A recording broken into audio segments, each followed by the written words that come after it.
Welcome to No Clip, the podcast that's like a book club for people who don't think that books reward them enough for being good at them. I'm Chad Runnerman. I'm Andy Kinnick. And I'm JJ Artemez. And today, we're going to be talking about Kingdom Hearts 2, a game that was developed by Square Enix Product Development Division. One.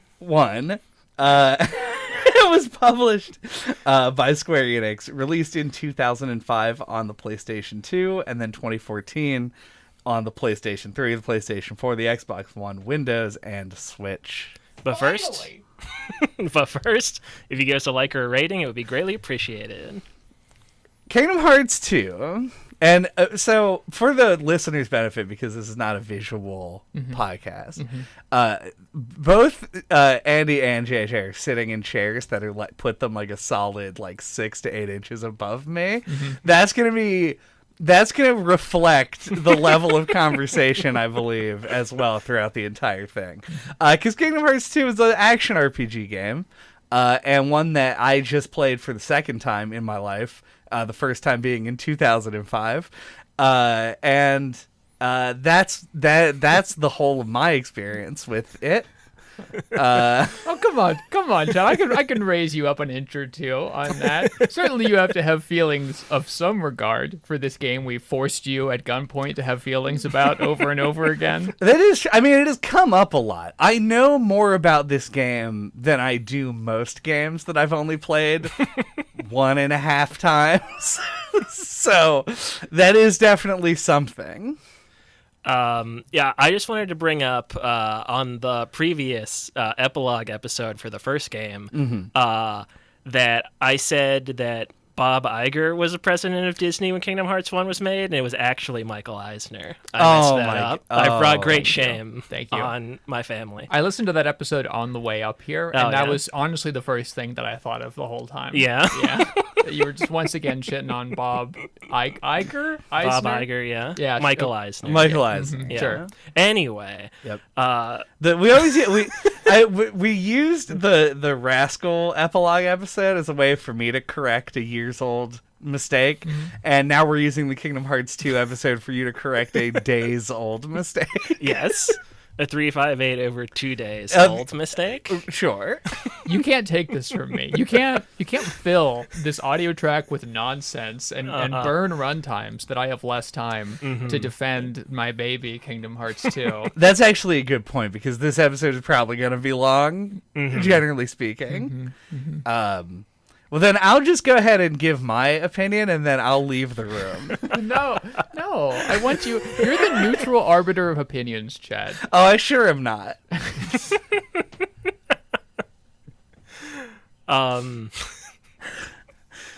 The way that I would describe Kingdom Hearts 2, and I think a good thing to start with is I would use the term excessive. And this doesn't necessarily have to be a bad thing. I would say that if you wanted to look at a Kingdom Hearts game that did excessive badly, it would be Kingdom Hearts 3. But Kingdom Hearts 2 verges on using excess in excess to become just too much for me to handle, at least at my advanced age. It does have a very a high priority on spectacle. It does. Is how I would put it. I kind of suspect that both of you have been conspiring for a decade straight to delay this episode as much as possible so that I have to be solidly in my 30s when I have to go back to this game and look at Kingdom Hearts' black leather turn. Yeah. I mean, I don't think that visually speaking, because you say spectacle, and I say, hell yes, bring it on. I love spectacle. I think that this is Kingdom Hearts by way of WarioWare, and I found it to be an enormous problem with my ability to enjoy playing this game. Stay more.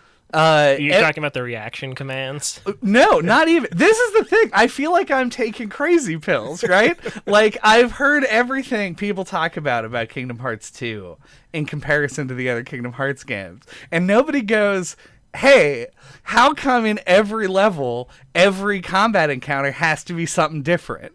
Why do I have to collect morale orbs? Why do I have to do a flying carpet fucking like auto-scroller section. Why any of these things? Like, everything has a meter or a kind of orb to grab, or you're doing some totally mechanically unique thing.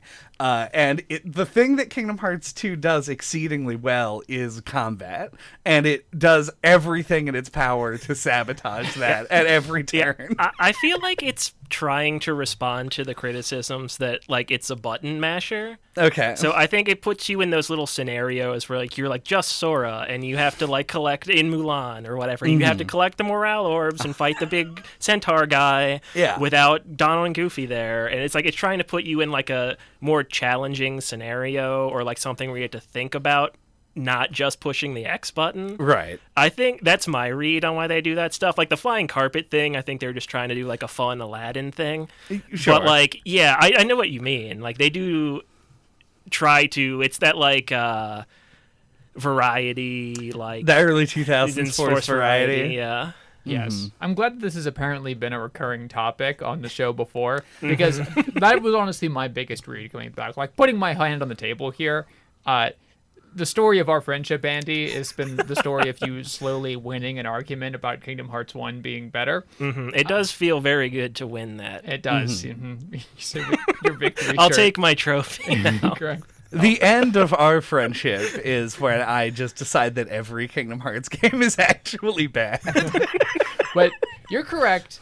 The game is honestly just kind of inundated with a sort of vestigial design that used to very much be in vogue around the start of the PS2 era and kind of died at the start of the era after that.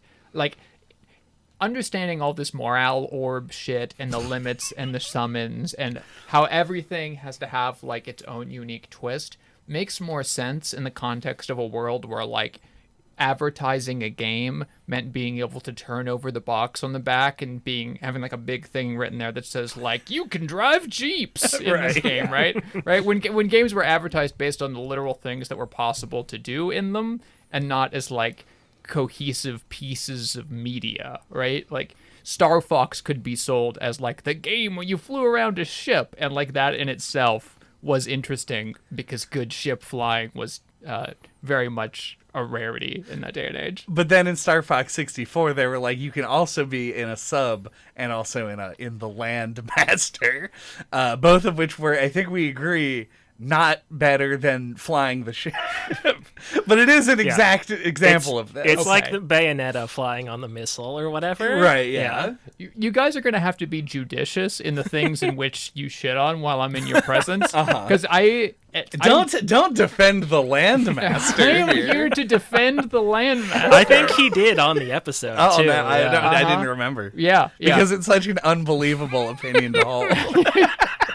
You can't. I came here training for this particular conversation. That's true. That's like true. Emotionally and physically. So don't like right hook me with Landmaster shit. All right. Well, we'll have to record a bonus episode called JJ Defends. The Landmaster. Yeah, and we'll just keep naming things that we think are dumb, and then you defend them. I guess to go back to the beginning of the game, I was really curious what you, Chad, thought about it, because at the time, I had played Chain of Memories when it came out in like 2003 or 4, whenever it did. Yeah. So like I knew what happened in that game. I knew Sora was asleep in an egg. I knew who Namine was. Right. But like and Axel as well. But like, I think people who haven't played it would be surprised how little context you still have going into KH2. Because they choose to present the story in a weird, non-linear way. And I think it has, like, negative, not implications, consequences. Sure, yeah. For, like, how you're introduced to certain characters and, like, their dynamics and stuff. And you start off with this whole Roxas section, which reeks of Tetsuya Nomura played MGS2 to me, where you start off playing as a different character. And it kind of feels like it wants to be like this like artsy little like self-contained little game where you like have this tragic story about Roxas and blah blah blah. So like I was wondering how all that landed for you. I know that's like a really big topic, but like Because I remember at the time, me and everybody else I knew, like, kind of hated the beginning of this game. But it's something I've grown to like more and more over the years. So I'm just wondering how what you think of all of it. Thinking about how I described the beginning of Kingdom Hearts 1 as well, which just happened recently. I think that comparison is important because the like short, snappy explanation of what I think about the beginning of Kingdom Hearts 2 is too long, snoozers, because it was it was so much to do without really having much payoff to it. Like, particularly when they're just, I mean, the obvious one is make money by doing mini games, which I didn't want to do any of, and had to just repeat the skateboarding one over and over again because I could finish it in 8 seconds by the time that I was well practiced. And so I would just do that one until I had the amount. And then when I finished it, I was like, I probably didn't have to do that. I probably could have just left. But I think that is true. I don't think you have to. But I did do that, and there's all this running back and forth. And you gotta go out the hole in the wall so you can go find the mansion. And you gotta go, like, up here. And you gotta go down here and do this. And listen to them talk about schoolwork and stuff. And it's played in such a... It's like it tries to do both ways of handling the intro and ends up kind of missing on both for me. Like, I think if it wants to be a slice of life where it's these kids and their mundane, boring stuff that they do to entertain themselves, and then throw you into, like, the crazy high concept data city situation, I think you have to go hard on that. But then it also introduces, like, oh, now Roxas is seeing, like, glitches in the Matrix, and it keeps cutting away to, like, Namine or to Xehanort or whoever the fuck they were talking to. In these, like, little cutscenes to add intrigue, but they should have just shortened it and did one or the other. It's high concept for 14-year-olds, is what it is. Oh, it's high concept for me. Nomura really wants to do the high concept thing, but is constrained by the audience in a certain way. It's ironic because a lot of the things that Nomura has historically tried to indulge in are only really acceptable at the time he did so because his audience was mostly 14-year-olds and, like, vibed with him on that level. But, you know, you can't... I'm imagining what you're thinking of in your head, Chad, when you're talking about really leaning into the slice of life thing, which clearly was the intent on some level, right, would be like actually making the slice of life stuff you were doing around the world really boring and not trying to do, like, a mini game thing where you make pushing a cart up a hill fun. Yeah. Okay. They didn't succeed in doing that, by the way. I think it would have been cool, like, as you suggest, it is padded out a lot. It would have been cool if they kept it more mysterious. Like you said, they keep cutting away. If it had been, like, held off on the reveal, I think that would be cool. They put a really weird foot forward, speaking of high concept. The first thing that happens is, like, the nobody, like, main fodder enemies steal photographs from people in town. But not just that, they steal people's ability to say the word photograph. Right. And it's just, like, not really explained very well in the cutscene where the people are like, oh, they stole our... And then it's just, like, an underscore in, like, the text, like, the subtitles. And it's, like, weirdly high concept and confusing. And then, like, it eventually is explained and you're like, oh...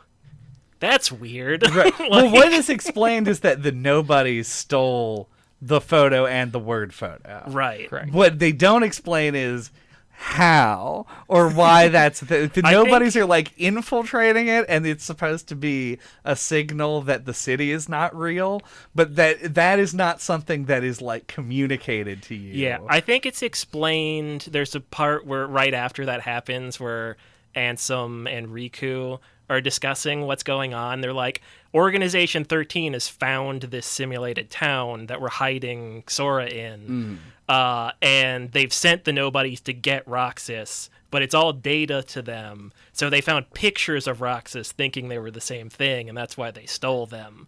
It's very weird, very strange thing to jump right in on, and, like, is a good, like, kind of microcosm of like how the beginning of this game is very confusing. And I love it. And it's great. And I would not change anything about that particular weird high concept feature of the intro. I think, like Chad, that if this game was remade in the modern day, in a circumstance in which people who develop games just kind of trust their audiences a lot more in lots of different regards than they used to, there would... so many things about like the old Kingdom Hearts games would be different. The UI would be different. The information bar, of which you so profoundly hate, I fucking hate it, would be absent. The violator, I think. We call them all like the menu-based violators. Yeah. The kind of inundate Kingdom Hearts design are very much from a prior era and very much under the assumption that it was like necessary to communicate to that for business reasons to children. Yeah. But yeah, I respect what they did, and I'm trying not to be too rose-colored glasses-y about the kind of choices that were realistic for them to make under the circumstances. Yeah, I mean, I like it too. Like, it has a nostalgic charm to me, and I think like the music, like the Twilight Town theme, is one of my favorite songs in the series because I think it really nails that like lazy summer afternoon, like summer vacation, like fleeting time in your life. Like, I think it really captures a vibe, like all of Twilight Town, which carries it a lot for me. And like, yeah, it's just like, it is going back over it though. Like, I'm so used to it at this point that like looking at it like with critical eyes for the podcast, I was like, man, this is a really weird opening. It just it stood back out to me like it did when I played it the first time. Yeah. And I respect the effort to kind of reflect back to the player the anticipation that is building for the sequel to this semi-mysterious game, right? Like, while I think you're correct that Nomura played Metal Gear Solid 2 is you know, from where we're sitting at in the modern day, like probably what happened on some level. Like, I do think that for the same reason that worked in the context of Metal Gear Solid 2, it works for similar reasons in this game. It's not like they just like dragged and dropped the opening into some random unrelated project. It's still a sequel in which the like existing protagonist has a lot of goodwill built up around them, and in which players were expecting to get into the game and finally rejoin this ragtag group of friends, and also Goofy, who I don't think is really a friend as much as sort of a dog who speaks English. Yeah, I think it would work like flawlessly for me if it wasn't so long.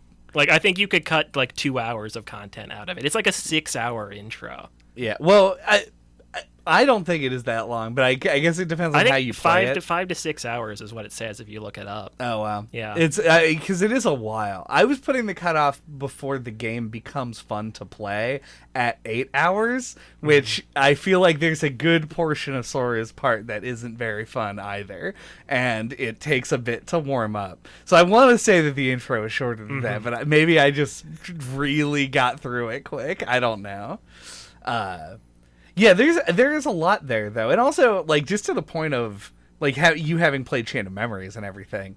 I always, when I go to a Kingdom Hearts game, am coming at it from the worst imaginable position because I know about Chain of Memories, the game. I have a general idea of how it works, and I've heard its plot described to me, but only ever in the context of how it relates to other Kingdom Hearts games. So I don't have like a holistic experience of many of the Kingdom Hearts games. I have little bits and bobs that bleed in. So like when Organization XIII is on screen, I'm always trying to like fucking word scramble their names. I'm like, do I know this one? Is this somebody that I know? They drop a line that's like, oh, we found a new recruit at Mar something. Marluxia? And it's Marluxia, and it took me like the rest of the cutscene to remember that name. And when I did finally remember it, I realized that I hadn't paid attention to anything else that they were talking about. I was like, fuck. So like anytime that something comes up, like Namine showed up, I was like, I know who Namine is, and the game makes a big deal about like getting to that. Like, this is Namine, and like some people are going to know and other people aren't, and then some people kind of know and don't understand the implication but feel like they've done the work because they've heard Andy say it before. So yeah, the story of this game is something that I knew from the outset was not going to be the intended experience when I played it. I feel like at the time, like I knew a lot of people that hadn't played Chain of Memories, and like I feel like they all kind of assumed that if you had, you'd understand perfectly what's going on, and that's like actually not the case. There's so many interviews from like 2004 in which Nomura is like, "You really need to play Chain of Memories." Like they could be. I honestly don't think it even helps that much. I mean, it's an interview, right? Like, Yeah. nothing Nomura says. He's covering his ass. Correct. It's just the desperation of like the tiny person in the corner trying to stop the wave that is washing over in front of him. It's amusing. Lots of amusing tidbits from Nomura interviews. Like the X name thing, also from like other like Kingdom Hearts 1 Chain of Memories eras thing. There were a lot of people noticing that like, oh, these people have X's in their names. What's going on with that? And his response is like, "Oh, it's an incredible secret that will be revealed." Like, he's like so proud of the stupid anagram thing. It's great. Hold on, I'm gonna get this in right now and let it forever be known. The anagram name plus put an X in there, actually pretty cool as like a cipher. Like if you're just literally doing it for like the sake of these character names, I think it's a cool way of going about it. I've never seen anyone do it other than him. I also think it's cool. Yeah. I have my own complaints about Organization XIII. Oh yeah, there's lots of complaints. But like the name thing is actually pretty cool. But like they do really force it with some of the names. Oh yeah. Absolutely. Aren't there still like some people that just like they're somebody? Yeah, I think I was literally just gonna struggle with that. Yeah, is it like a known like character? Demix is one of them. Like Larxene and Marluxia got ones in the mobile games, right? Like oh god, Elrain I think is Larxene's name, and that's actually like sick. Lumeria I think is Marluxia's name or something like that. Yeah, but yeah, it's definitely. I think Demix might be the only one left now. Okay, but yeah, the fact that Lexaeus maybe. No, his name's Alias. Whatever, fuck Demix. Anyway, I don't know. Fuck Demix. Yeah, Demix might be the only one. Anyway. Is Demix the guitar guy? Yeah, he's the sitar guy. Yeah, fuck Demix. He's whatever. I'm glad he dies first. Where were we? We're gonna be exactly where I'm placing us, which is Yeah, we need to switch to a new topic. I thought that's what you were gonna do. It is, yeah, okay. But then you just feel like you just whatever. Whatever. We're getting in the group. How do you guys feel about Sora as 30-year-old adults? I think it's very funny how abruptly and clearly his voice changed between the games. Like, it was a known thing that I knew about going into this, but when I heard it, I was immediately like, whoa. Like, it's significantly different than it used to be, which is always shocking to me. Yeah, I like Sora. Like I like him the most, obviously, in KH1 because I have KH1 bias.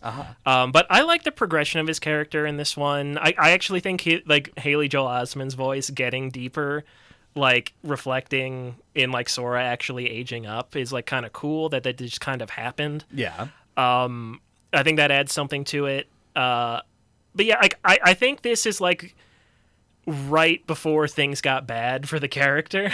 like I think he's actually like well written and represented as like a positive protagonist. Like this was from the era of like the Cloud Strife brooding JRPG protagonist. I like when you have one that's like optimistic and one that you like believe people would rally behind and shit like that. So I think he's done well here, and I just don't like how his character jumps off a cliff after 2, though. Well, but we're not never here to talk return. About that. Yeah, we're not here to talk about. So yeah, that. like in this game, I do like it. It feels a little bit more childish than in the first one, weirdly, even though he's older. But like, I don't think it goes too far with it. Okay. Man, if I'm being like extremely honest, I feel nothing for Sora. Like in both games, Sora doesn't do enough. I don't think to really like, he establishes a character, but it's not anything. It's probably because I've played the games before. To me, replaying them, it just like I had an expectation of what Sora was going to be, and he played exactly to that without deviation, and it never. So he doesn't feel It didn't do anything. I just knew that I was playing Sora, and he acted the way that I expected Sora to act.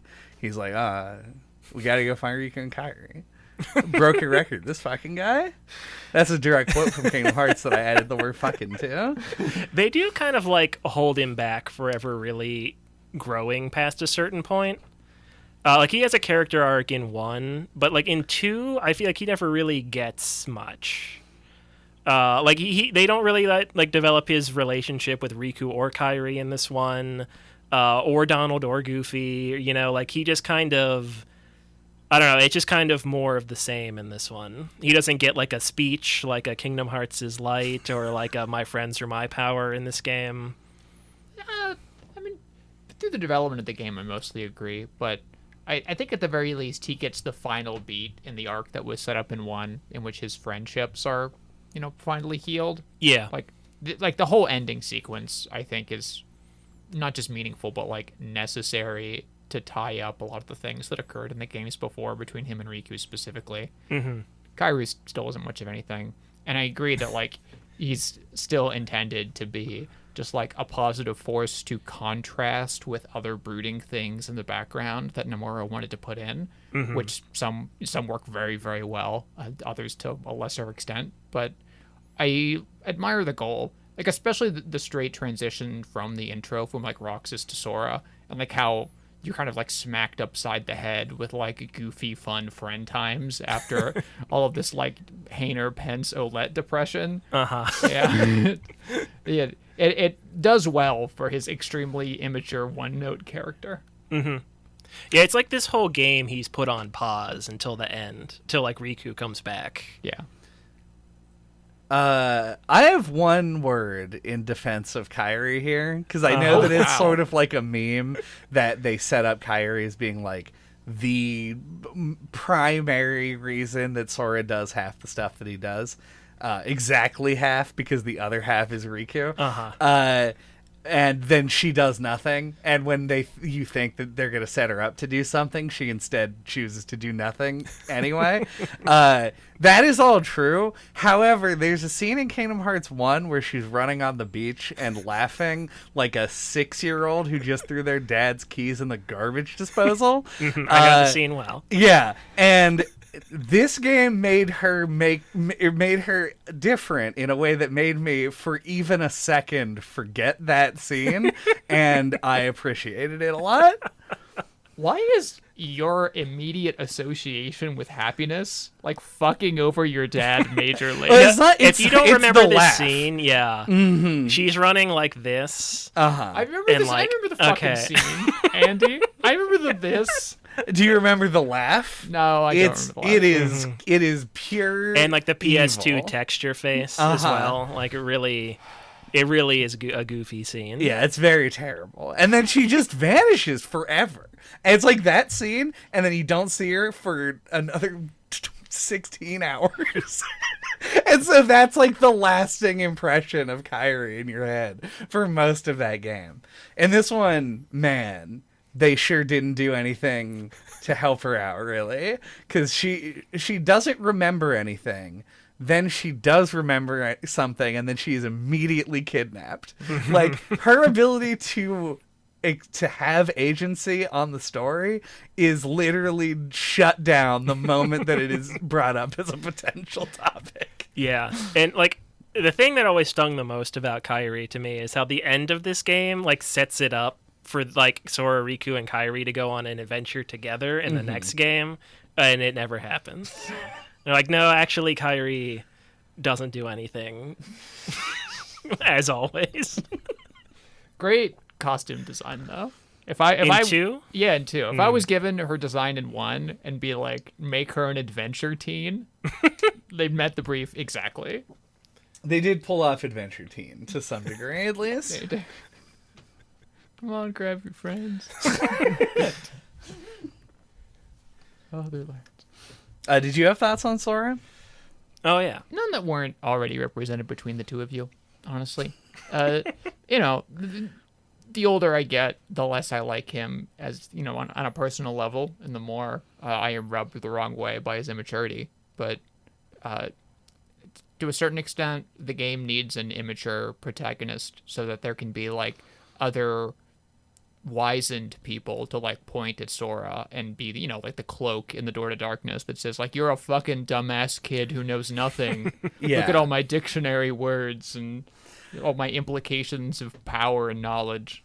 I think that's a significant issue with, because I know that Kingdom Hearts 2 is where we have sort of collectively decided that the story decides that it's going to start doing its own thing as opposed to really playing into its strengths.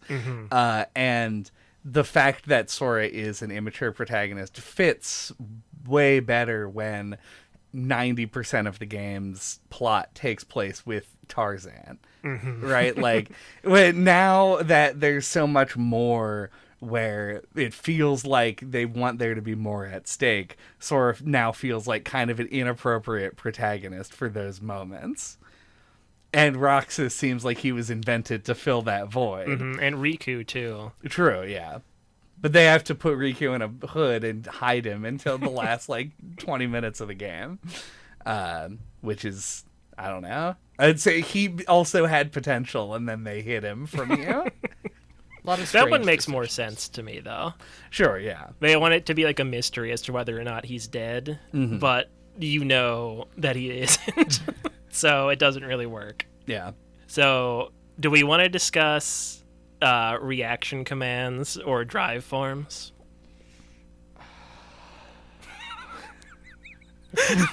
This episode is just us beating up JJ. It's really hard for me to even read what that reaction was, honestly. I mean, It to seems like extent, sadness. the thing that I have most to say about reaction commands and drive forms were already represented before. Like, this game has too much shit in it. It comes from an era in which just filling a game with shit was intended to be like a positive thing you can market the game as, and not like a super confusing thing in retrospect. Like, games these days they tend to be not judicious, not only with game design elements and the power of the player, but they tend to be judicious with the attention of the player in a way that is not true of the PS2 era.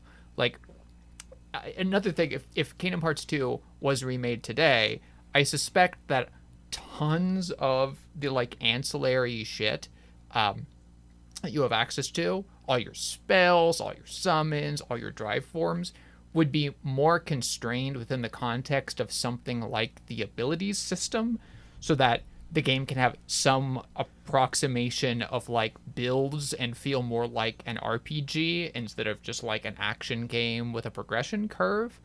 You have too much shit going on. There's just, if the player could instead opt in to the certain mechanics and take other options off the table, there would be less room for you to be thinking through what is the optimal action to be taking at any point in time.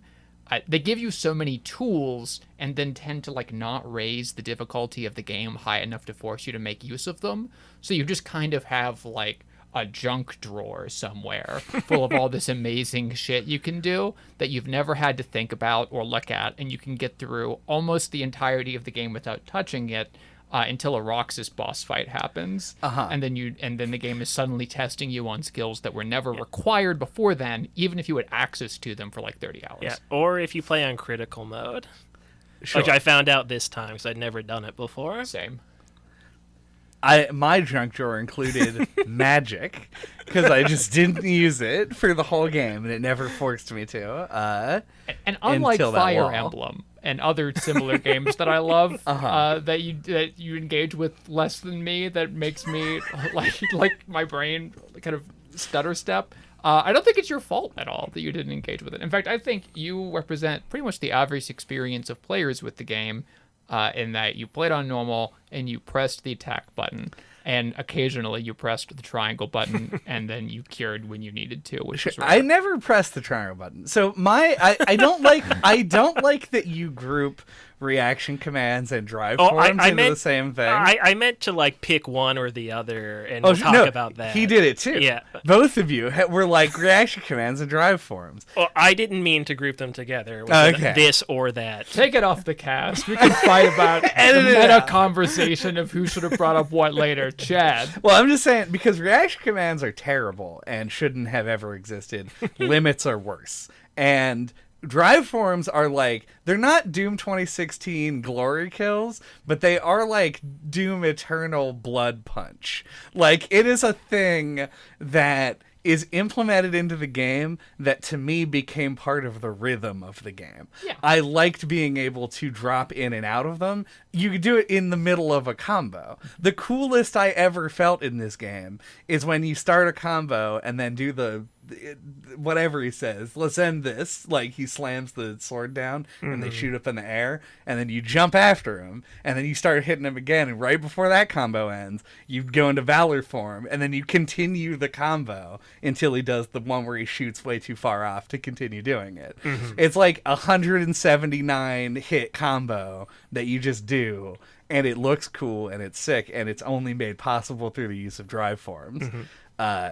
And I think that mechanic is really good. I wish they had not put it on the command menu because the command menu is confusing as not to use, but why it exists. Whereas I think that the reaction commands, like anytime that I use like 90% of them, it was an accident. Limits 100% of the time it was an accident, because like the character that got swapped into my party automatically has an ability that changes the reaction command to their limit whenever it's available. And so I try to do a reaction command, and instead I'm like back to back with Beast using my entire magic meter on somebody who's 100 miles away and isn't even taking damage. Yes, this is to your comment here. This is like what I appreciated about looking back at Kingdom Hearts 2 in preparation for this cast, is kind of learning and understanding how if the rest of the design of this game was a little bit more polished and targeted toward an audience that would be more accommodating of being forced to have like a higher skill floor, this game could have been like, it has the tools to be an action game more similar to like Devil May Cry or Bayonetta if it really wanted to, but there's no actual reason for you to ever engage with the game at like that level of complexity and skill.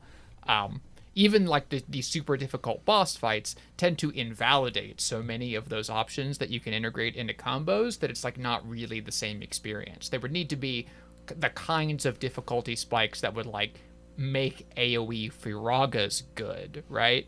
The kind of things that would force you to have to engage with the loops where you use up your magic bar in a combo and then know preemptively that like because your magic is empty, you're gaining more drive forms now with hits. So like it would give a purpose to all these systems that are incentivizing you to be continuously aggressive in a way that would be really cool in lots of other games that we have played before.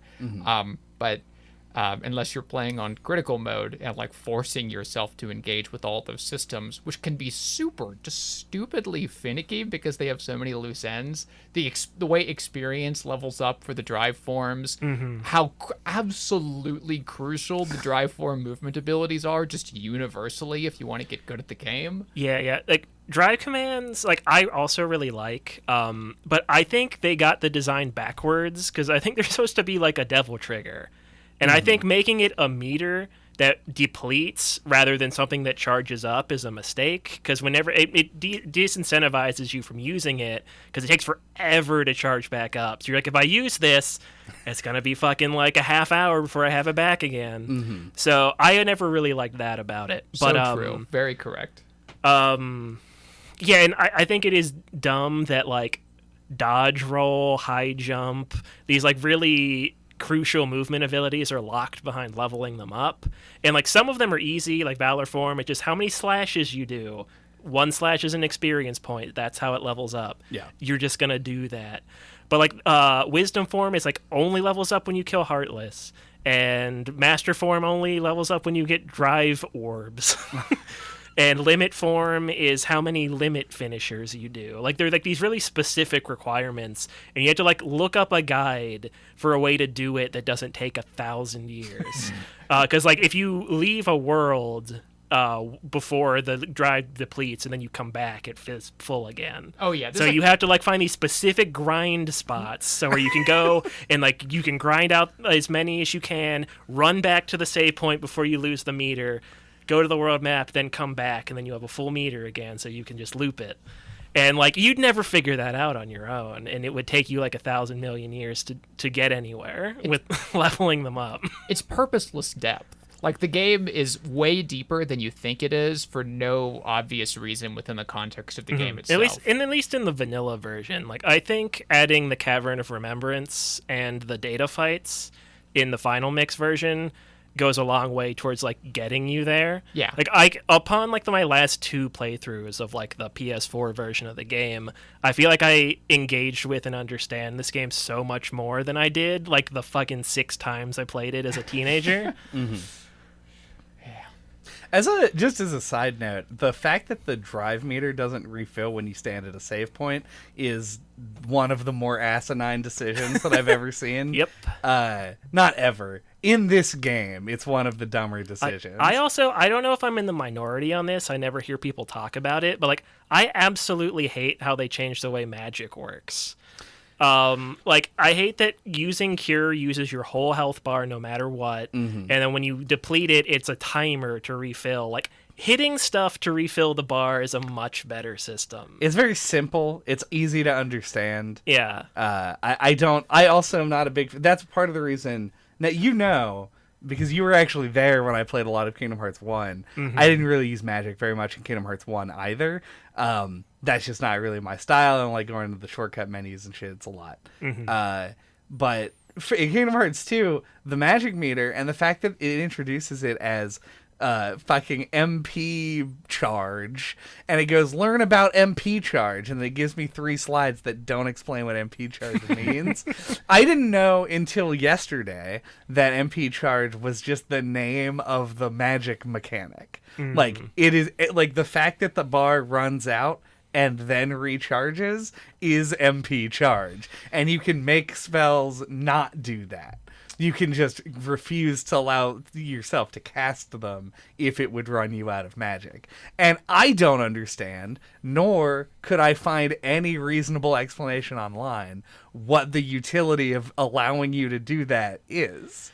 Like, it's if you actually use magic, like, you can get like a lot of use out of spells before it has to recharge. So like you can fire off a bunch of big damage finishers and shit with magic, and then when you have like this much left, like then use Cure. So you're like optimizing like the charge time instead of just like from full casting Cure and then like not making use of the magic bar. Right, but if you were optimizing, you would just know how much magic you had and wouldn't have to go toggle a setting to do it. You could just go, okay, I have this much magic left, now I use Cure. For reference, I still disagree with you on this MP. I still prefer the Kingdom Hearts 2 MP system, but I think this podcast has been filled with enough pedantry and negativity already. I have to defend my baby. I guess, and then on the topic of reaction commands, I guess... I want him to defend his baby. I want to know what makes the magic meter. I thought he was specifically saying he didn't want to do it. I did specifically say that I'm not going to do that. Maybe you should respect my feelings. That's not how I interpreted what you said.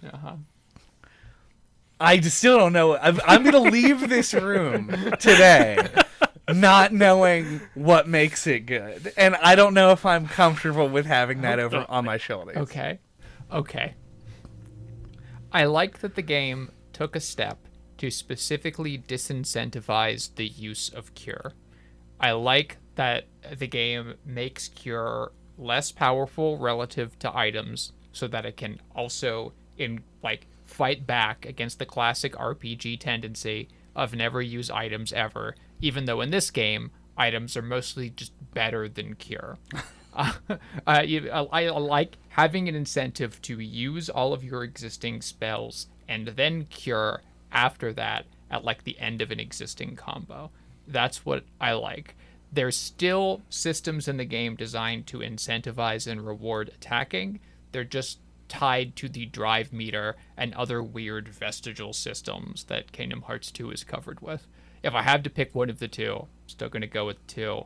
But my feelings on it are nowhere near as strong as your feelings against it. Yeah, I've always thought it was interesting because people seem to like praise like the Hollow Knight system, which I think Kingdom Hearts 1 system is very similar to, where you have like the magic resource to cure, then you hit stuff to refill it. Like I just think that's such like a more intuitive system, and I never hear anyone else talk about it. I mean, you cut it down to nuts and bolts. Literally, it is the same. Like, it is both the meter that you expend to do magic abilities and to heal in both games, and they're both filled with melee combat. So, that spoke to me because of how simple it was and easy to understand. I do see what you're saying, especially in terms with the drive meter, because it having both of them tied to the same resource, in that case being attacking things, would make it perfunctory. You could make the drive and the magic the same meter at that point. Which would actually almost make sense, because why does the drive meter have 5 levels to it? Like, and it goes above that too. Yeah, like why did I have 5 levels of Valor form or whatever? Because it just feels like it could be a single meter that just got bigger, like your health and magic do. So yeah, there's a lot of kind of like, it felt important because it was an obvious choice. They made a choice to change the magic system, and from my experience of playing Kingdom Hearts 1, I was like, obviously this is because Cure was too good. Like, you just used Cure, a lot of people, myself included, that's the only spell that you used at all. So I think you could just make it more expensive, though. Like, it costs more magic. Like, I think there are better ways to balance it than have it just make it so you can't use magic for, like, 20 seconds or whatever. Right. I mean, you use items. That's true. Like ethers. I do like that point. It incentivizes you to use items more. I don't like that point. And maybe we can close out on this, because one of the things that I don't let's close out on that, Chad. Let's close out on why my point's bad. No. Not on why your point's bad. One of the things that I don't like about Kingdom Hearts, the entire franchise, is that using items in combat is like an enormous, giant hassle. You can choose, if you want to use any spells, then you can put 1, maybe 2 items as a shortcut. And if you're actively using spells, then you want that item to be an ether. And if you're not using spells, then it doesn't matter what the other item is, because you just put a potion of some kind as the thing. So it feels like it's catering to the wrong audience in its system. Yeah, only having 4 shortcuts does, like, neuter a lot of parts of, like, the command menu, so... Yeah, but all of this is taking the command menu for granted, which I think we're all in agreement is, like, a thing that was barely acceptable at the time, let alone now. It's something that, like, I think makes sense, though, if you're trying to adapt the ideas of RPG combat to an action RPG game, but they make Kingdom Hearts way too fucking fast to do it. Yeah. Like, it would be cool if that was your only way of accessing items, so you had to, like, find a safe time in battle to go do it. There's no safe time in battle. The guy's doing a backflip, and he's coming for you right now, and he's shooting laser beams out of swords, and you're like, gotta hold on, let me find my mega elixirs. You're not gonna find them, you're just gonna die. Yeah. That's why Cure was such a staple, because you would just shortcut it to, like, muscle memory. To X, use it in a second and a half. Yeah, I feel like... What was I going to say? Oh, yeah, I feel like it would have to be way simpler. Like, if you were going to, like, make it work today. Like, I really liked what they tried to do in 3, where you had, like, you could equip 3 different Keyblades, and they could have different loadouts, and you cycled through them with the D-pad. But, like, yeah, I don't know. I feel like you'd have to, like, there'd have to be less spells or, like, less summons, or, like, there's so many things and not enough space in the command menu. Like, if you could condense it, I think the command menu could still be really cool today. But, yeah, it just had to be simplified. I want to be clear here. We've had this whole conversation about, like, weird vestigial systems and, like, mechanical changes that we didn't like and, like, weird old elements of the game. But, like, Chad, if I remember correctly, you were talking about liking the action components of this game overall. Oh, right? 100%, yeah. Yeah. My favorite part of the game. So then what is the element of the action that made you enjoy it nonetheless? Like I said, I think it takes a long time to get started, like for it to actually begin to do things well. But to me, like, you ever played that game Super Smash Bros. Ultimate? I sure have. And you know how they put Sora in as like the last character, and they built his entire kit around being like an aerial fighter, and that he like hits people when they're in the air. And that, having now played the first two games back to back, clearly comes from this game. Like, Sora can fly and glide and shit in Kingdom Hearts 1, and it's cool, but his actual aerial combat abilities are not that impressive. And I liked, once you got into it and could, I don't know if this is the right thing to do. I guessed that it was, and just dumped every AP up that I got in the whole game onto Sora. Correct. And never used it on anybody else. Yeah. So he, like, being able to choose a bunch of abilities was cool, but you would get abilities that were just, like, continually expanding the combos that you do in the air.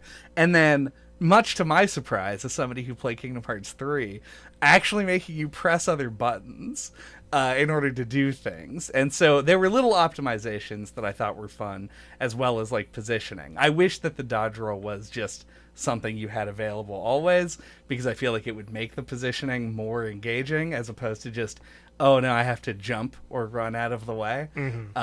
But yeah, like the fact that you could set up these combo strings and go from really getting your ass kicked by like 4 or 5 enemies to being like 4 or 5 enemies is the normal amount of enemies that I can beat with no problem.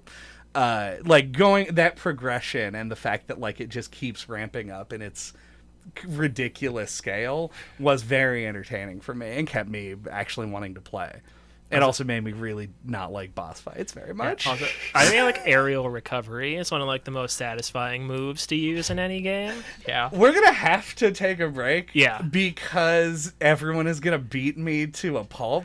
I just didn't equip it for like 90% of the game. Oh, no. After I got the square version of it that did an attack. Oh yeah. Okay. All I right. re-equipped it on the fight with the Wind Man.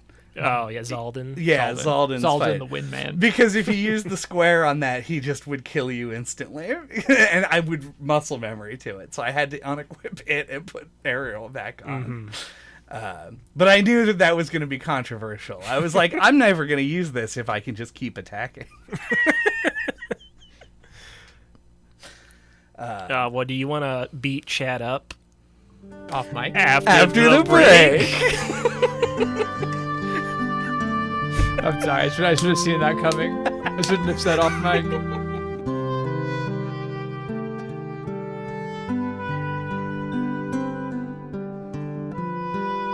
What are we talking about on the second half? Welcome back. You don't care about Sora at all, as has been established. You care about anyone else. Do you have feelings about this game, Chad? Or the series? Yeah, I do, and I also have feelings about like the characters, generally speaking. Like, it's not that I don't care about Sora; it's just that I felt like what they did with Sora was kind of expected, I guess. Like, there wasn't much there for me to really grab onto to say that I liked or disliked. I thought that throughout the series, you have to understand. And when I say you, I don't mean you guys, because you very obviously already understand that we're talking about video games that were released in the early 2000s, which did not have a particularly high standard for this kind of a thing. But I do find that there is a weird amount of just stark, flat silence in dialogue, and that the dialogue itself is written in a very sort of catchphrasey way. And I think that kind of hampers a lot of the inter-character interaction. But I'll say that, like, there are a lot of characters introduced that I don't care about. There's a lot of characters that they make it really hard to care about, like every member of Organization XIII, who, if you're not a scholar, you cannot keep straight. Like, who is who. The fact that they're all wearing the same outfit is not helpful to a newcomer to the series. And then there are characters that I think they actually care about and do a good job of putting through. I think that Axel is a good example of this in Kingdom Hearts 2. I think that the introduction of Xehanort as a character is so much stronger than the... You mean Xemnas? Well, I mean Xehanort, like... Oh, like as in... Yeah, when they give him a name. Yeah. Right? Like, he actually has, Apprentice Xehanort. Apprentice Xehanort, Yeah, and they bring him in, and they make him more menacing as a villain, is so much more successful than later when they try and make him the uber villain of the whole franchise. So, I think that they did some good work with the actual, like, main villains, and I think that they actually introduced a character and then killed a character off,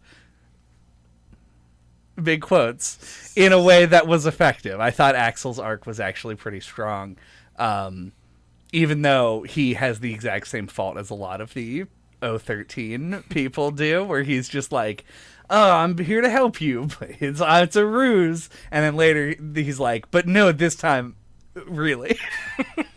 And then also there's Pete and Maleficent. Yeah, this game is way too Pete heavy, I will say. Yeah, they had that. I think everyone agrees on that. The dev team just really had a thing for Pete. Mm-hmm. I don't know if that came across like in the text itself, but like the office had like cardboard cutouts of Pete. Like it was a thing. That's a real fact. Real fact. Yeah, that explains a lot, honestly. There's a lot of Pete memorabilia. Like, why did Pete have to? He was like in everything for a long time. Like the first half of the game. Yeah. Yeah. I like the idea of including Pete a lot. Like doing more creative things with the Disney characters is always a good thing in my book. But like he's in there a lot, but like I think even worse than that, like it doesn't amount to anything. Mm-hmm. Like Pete and Maleficent are just running around doing fuck all in this game, and it doesn't amount to nothing happens with them. Like she helps you in the final level. You didn't get to it, but like she just like kills some nobodies for you, and like that's it. Like it just like nothing happens with Pete and Maleficent, and it just had ripple effects for the whole series. They still don't know what to do with them, and they're still running around in the background doing nothing. Yep, they still did nothing in Kingdom Hearts 3. Yeah. A game that came out 13 years later. So strange. Yeah. That's what I think about characters, though. Thank you, Chad. Yeah. I'm glad to know what you think about characters. Also, actually, one point of emphasis that needs to be made. Yes. The reason that the game is too Pete heavy is because of Pete's voice actor. Mm-hmm. And it's not his fault. It's not like I think he did a bad job. He does Pete's voice. And Pete's voice is inappropriate for every sequence that they put Pete into. It's like if you fucking tried to remake, I don't know, the Manchurian Candidate, and you cast the guy who plays Ernest from fucking Ernest Goes to Prison. Like, it's not, these are not comparable things. Yeah. Especially in, like, the Pride Lands. Like, he's like a doofy, stupid lion with Pete's face. Big fan of the doofy, stupid Pete lion. Exactly the kind of stuff that we're wanting through all of Kingdom Hearts. And he just like falls down Pride Rock and like farts.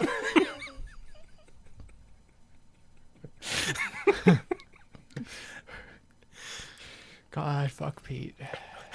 Yeah, fuck Pete. Yeah. So in this game, it's structured in such that you go to all the Disney worlds twice. Yeah. I wonder if you had any thoughts about that. No. I thought it was a real slap in the face, but it's because of the situation I was in. Because I thought I was done. And then they said, go back to every world again. Yeah. And I said, I do not want to do that. But I had to anyway. Yeah, I've always felt kind of torn about it because, like, in theory, I like the idea of returning to all of them for their, like, a second quest, basically. But, like, paradoxically, even though there's probably more content, it feels like it makes the levels feel shorter. I want to talk about like levels generally. Yeah. But this feeds into one particular thing that I had to note, which was that I mentioned before, I don't remember if it was even on the podcast or if it was some other time, that I had a difficult time remembering what worlds were in Kingdom Hearts 1 and Kingdom Hearts 2.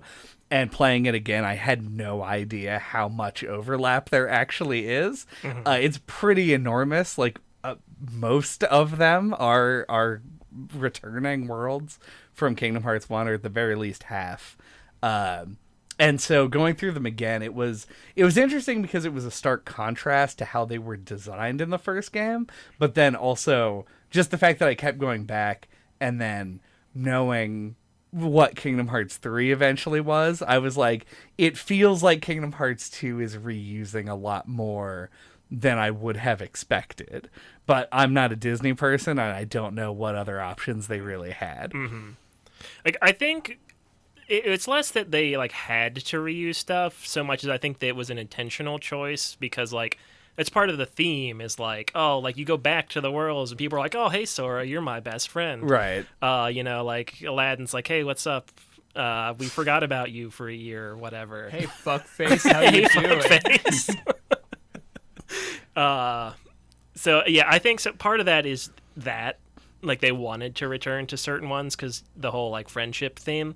But yeah, like I really like a lot of the new inclusions. Like I think like Timeless River, Space Paranoids, and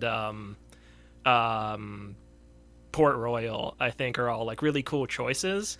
Regardless of what you think of the levels themselves, like I think they're all like really cool choices that they made. They stand out like isn't from the first one, is like unique to 2. Yeah, I'm so glad that you said Port Royal, because if I had to be the one that brought it up, I would have called it Port Nanzaro. Like that was, I literally could not remember what the name of it was. And as you were listing levels off, I was like, oh Christ, what was the name of the level? Yeah, those were actually the 3 that I was going to call out. Like, I hate fucking looking at PS2 Johnny Depp more than anything in my whole world. What? But when I step back and actually think about it, the fact that it exists is very funny and is something that I appreciate existing.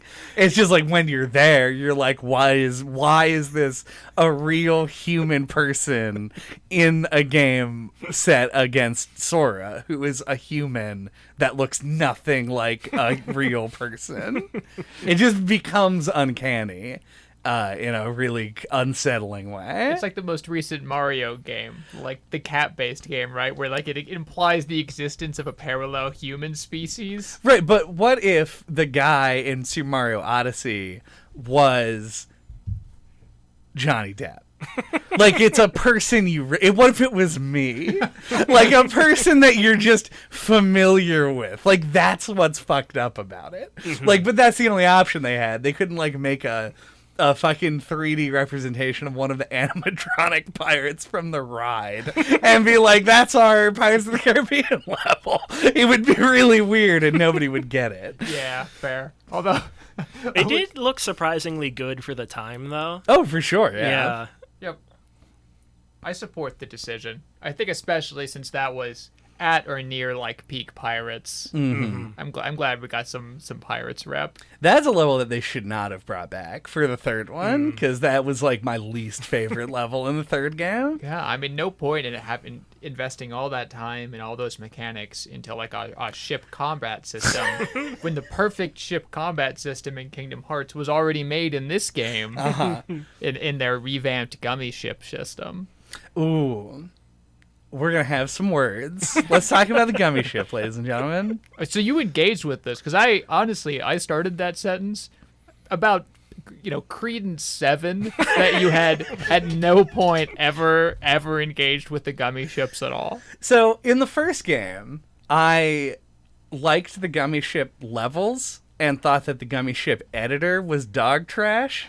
And was like needlessly complicated and difficult to do anything with. But I really like the idea. I was a big Lego Racers fan when I was a kid on the N64. And so the gummy ship has always been something. The gummy ship, this is one of the places where I think Kingdom Hearts 3 just takes the cake, because both the levels and the builder in 3 are both engaging and pretty good.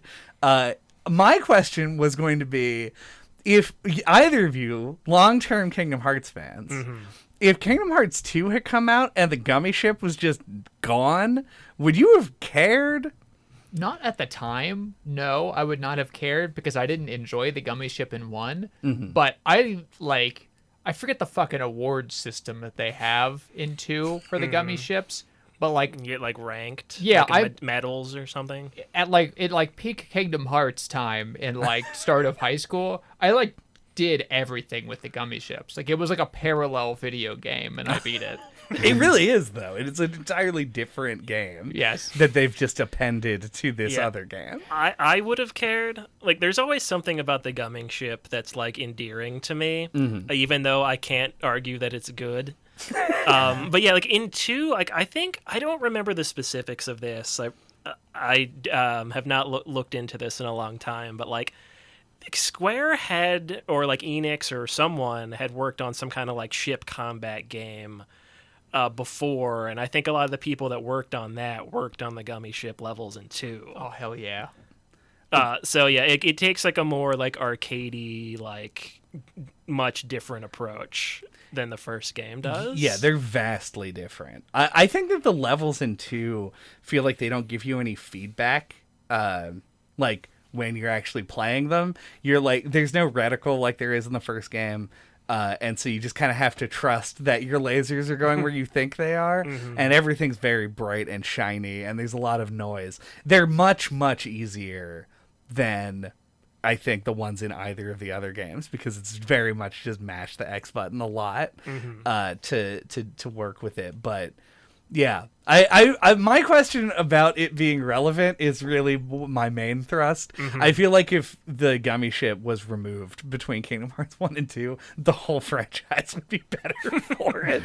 Because it seems like there's so much, and it's not even like because it is so bad, because it isn't. It's not so bad. It's in a middle ground. It's in a middle ground, and it just seems like there's so much work done that could have gone somewhere else. Yeah, it does seem like a lot of work was done. That is true. Birth by Sleep got rid of it. Like, you just had like the little Keyblade gliders. You did, that you just flew through space on. I'm actually kind of surprised that 3 didn't use a similar system.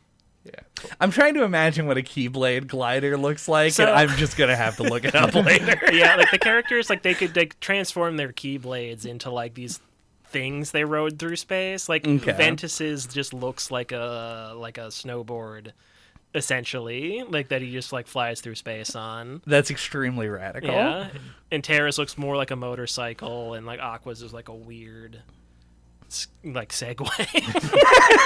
They're all sexy and cool, though. Yeah, but there's like space versions of those things. Yeah. Okay. Yeah. But anyway, it's probably not really a smooth transition from gummy ship to anything else, because it's so vestigial and off on its own plane. True. Hey, you guys remember when they fucking killed Goofy? No, I don't. No, don't make me. I don't want to relive that traumatizing moment. That's another one of those things, I think, like Peach, where like I don't even hate the idea. It's the fact that it happens and then it is resolved in like 5 seconds. Yeah. You like clear 2 rooms. So strange. Yeah, like it doesn't even like let you feel anything before it's like, no, actually Goofy is alive. Like it didn't even give you a chance to believe that they actually killed Goofy. It is just such the wrong decision of a character to kill. Like when Axel dies later in the game, you can believe that he might die because you don't know him. It's fucking Goofy. Like, if Kingdom Hearts killed Goofy and you were playing the video game, you would know that because you read about it in the goddamn newspaper. The New York Times, front page news, video game canonically murders beloved Disney character Goofy. Like, it's so unbelievable that Goofy would die that it just seems like a non-decision to make. Yeah, I feel like that's kind of what they were going for, like the shock factor. Like, it's so unbelievable they'd kill him. Like, it must really be going for it. Right. I mean, to some extent, that shock factor was definitely there because when it occurred, it was like they're killing Goofy. Like, what the What the? Well, like even under the assumption that we all had them, like they're not actually killing Goofy, you still have the thought of like, who let them pretend to kill Goofy? Or like, what if, you know? Yeah, like who signed off on this? Michael Eisner. There were meetings about this. He was like, I've never really liked Goofy. Can you guys kill him? Just to like show him what's up, you know? Feel like Goofy's feet are getting too big for his shoes. Can you like push him down a bit? If Goofy's feet got too big for his shoes, that's an accomplishment. And then the big slap in the face is when you get him back, all of his equipment's off, and you have to re-equip. So annoying. Or it would have been annoying if I owned more than 3 pieces of equipment, but whatever. Well, that as somebody who doesn't really play Final Fantasy, did the whole like Final Fantasy like team up like section do anything for you? It was so confusing, honestly. I would like as soon as this game hits the 3rd act, it just goes completely apeshit. Like, not there. There's a criticism that I largely agree with, that a lot of times in the Kingdom Hearts games, the Disney worlds don't matter that much to the plot. It'll be like intro cutscene and the outro cutscene relate, and then everything that happens in the level is just like the plot of the movie, or in the case of Kingdom Hearts 1, usually something pretty good. But for me, it was like everything was kind of working for me. And then the big fight at Hollow Bastion, and it's like Cloud is talking to Sephiroth, and he's like, "Give that last bit of light's the hardest to snuff out." And I'm like, then they fly away. Yeah, and I'm like, what are you talking about? Like, I've beaten Final Fantasy VII. This has nothing to do with that. Yeah. All these other people are showing up and yelling about shit, and I just like, I checked out. Like, I was just like, and then they kill Goofy, and my fucking brain just goes into an entirely different body. And also Stitch runs by the screen. No, we're not talking about the summons. There's no point in talking about the summons. But I mean, like in that cutscene, he's just in it for no reason. He's just like shooting guns. He's got 2 guns. Yeah, like guns akimbo. That's canonical. True. Stitch has always had 2 guns. It's just really funny. Like, you get him as a summon, and then in that cutscene, he's just fighting. Yeah. I've had Chicken Little the whole game, never saw him once in a cutscene. We know why that is, though. Yeah, fair. Yeah. No, we don't need to talk about summons, though. You're correct. I literally didn't use them, and I don't know how to use them. It's, well, there's a summon part of the menu. I never saw it. And it uses the drive gauge and not the magic bar. Okay. Yeah, So summons even if you are... discovered them, you would have been like, oh, I can either pick between Chicken Little or my limit form. Yeah. Summons are always like one of the things in Kingdom Hearts I'm always like the saddest about, because like obviously it's awesome to like summon Genie or whatever. Yeah. Or, you know, but like all 3 games, like summons, like you have to go out of your way to use them. Like they've never found a good way to integrate them, and it just like makes me sad. Kingdom Hearts 3 did it best, actually. Yeah. It's the one that I actually use summons in, but it became pretty obvious that they were too good, probably, and so I kind of stopped using them. And it also made them more obvious, like where they have like utility, because like I did some like kind of deep diving into like speed runs and stuff over the past like month and a half as we've been playing these games.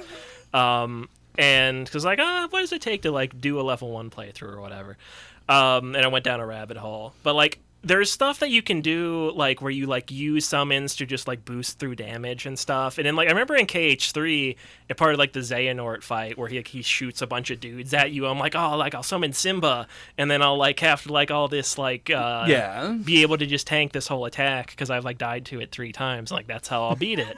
And I feel like, the system, like, made that more apparent to me. That's, like, a thing I could do in the 3rd one. But we're not talking about that. No. And hopefully we will never, ever again talk about Kingdom Hearts 3. We won't say a good thing about Kingdom Hearts 3 ever again. Yeah, I'm actually kind of shocked that you guys have remembered this much about it. Maybe it's, like, a trauma response, but, like, I remembered none of this. Like, not one word you've talked about 3 did I recall ever occurring or existing in the game. It could be that, but it's also the fact that I've had, like, a crisis of faith over the last month where I keep going like, is Kingdom Hearts 3 actually the good one? And like I keep having to fight back like, what is it about it? Do I have to go replay Kingdom Hearts 3? Well, it would make sense to me you'd like it the best because it's got the most modern conveniences in it. It sure and does. isn't a PS2 game. And it's very easy also. It's like one of the easiest games in the franchise. But it's just... You're safe here. I'm probably going to edit like a good chunk of this conversation out. Yeah, I believe it. It's just... The thing I'm trying to like force the transition into... Oh, yeah, is, please do. The fact that the thing that we found so disappointing on Kingdom Hearts 3 was that, you know, the series started with a very tight narrative arc in 1. It expanded with some dubious decisions in 2 and retcons that ultimately still ended in an extremely satisfying way for me. But then the like threads that were picked up from a little bit from 2, but mostly from Birth by Sleep, like had sprawled out into this grand promise that like 3 never picked up on. But it's difficult for me as an adult to really pick out like, why is 3 the point that I hold such resentment for and not 2 for starting the narrative spiral? Like, because obviously 2 was like the beginning of the end in some point in retrospect, but I am still like genuinely like very touched by a lot of the narrative arcs in 2, despite like, you know, if I look at any particular point of the game under a microscope long enough, it doesn't seem to stand under that kind of scrutiny particularly well. Like, I'm worried that there's like a mirage of love there that I don't want to break down for my own sanity. Yeah, I feel like it too. Like you still feel like they cared about 2 when they made it. Like it's the narrative, like the quality of the narrative writing jumps off a cliff after 2. Like it really feels like there were a couple cool ideas in Birth by Sleep, but it really feels like Nomura doesn't care half as much as he used to about Kingdom Hearts and its story. And like I think 2 really still feels like there's inspiration to it. Like it's still like, and as you said, like it concludes like a couple of threads set up by 1. Like, yeah, it had some dubious decisions in it, but I think overall is still good. But like in the way that like the latter games are like, it's like what people make fun of about like J.J. Abrams movies. It's like I'm gonna set up a mystery box and like structure everything around it, and I have to never kill off any characters, and it's all the same ones. And anytime I introduce a new one, they're gonna be introduced in a black cloak. So whoever makes those in this universe has to be making so much money because everybody has one. The priorities shift so much more towards like how am I going to surprise you with this character reveal? And it seems like that's all that it really cares about anymore, as far as the storytelling goes. Yeah, it's funny because it's a series that contains Castle Oblivion, a legitimate, honest-to-God mystery box. and they've done such a job at making all of these characters that are...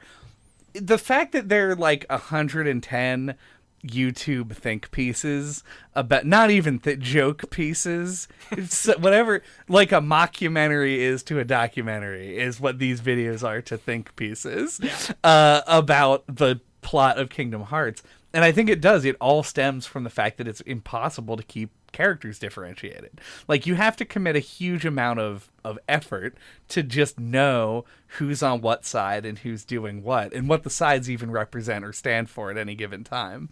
Like, coming from my experience of knowing people who like Kingdom Hearts but not really getting into it myself, like, this game was very difficult for me to just sort of know who anyone was or why they were doing what they were doing. And then by the time Kingdom Hearts 3 rolls around, it just was a meaningless comedy slam jam of things that made no sense to me, and from my understanding, not really to many other people either. Yeah, like, I guess a way to like kind of illustrate the difference is something like Roxas is a character created for this game who has like a narrative arc and purpose, and like ties into like they have the nobodies to replace the heartless, and like the Organization XIII ties into that. There's like ideas there. And you have something like Birth by Sleep where it's like, well, what if like we had a character that looked like Roxas, and like that's it? Like there's no point, and like it just, it's surface level, I think, is what like the latter games are. And it just tries to have that like who's who, and like this character looks like that character, and this the surprise connection, and who's this guy. Yeah. And like that's where its priorities go. Yeah, the elemental aspects of the story of this game are very simple to understand, because it is Kingdom Hearts 1 deals with this duality of light and dark, and this one deals more with the heartless nobody divide. But it's easy to understand on a basic level, like which thing is which and why they are what they are. Except if you really get fucking pedantic with it, because heartless, when you kill them, release hearts. So like, do they not just have hearts? Yeah, but you're getting lost in the sauce here. Like, oh yeah, you're talking about lore, and the thing that Kingdom Hearts 2 continues to do that later games in the series do not at a narrative level is like still having thematic cores and not allowing inter-character relationships to spiral out of all control and meaning.